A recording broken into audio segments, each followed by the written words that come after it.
2, 3.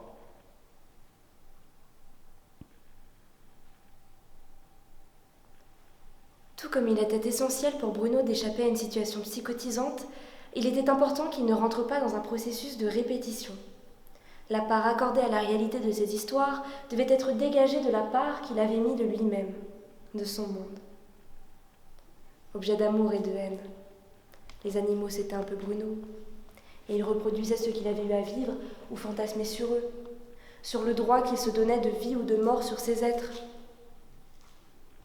Bruno avait été battu, rejeté par son père. Et il n'avait pas pu régler lui-même ce rapport où il n'aurait pas besoin de dominer pour ne pas être dominé. Ce lâche pouvait lui permettre, en introduisant mon collègue dans mon discours, faciliter cette confrontation.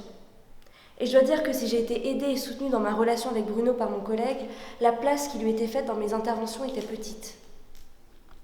Même consciente de ce danger, consciente de ce vers quoi tendait la demande de Bruno, et trop impliquée parfois dans ce qui se jouait là,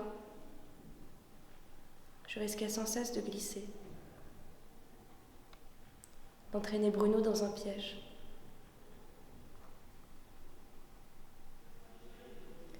Dans une relation de cet ordre, il est essentiel de se remettre en cause.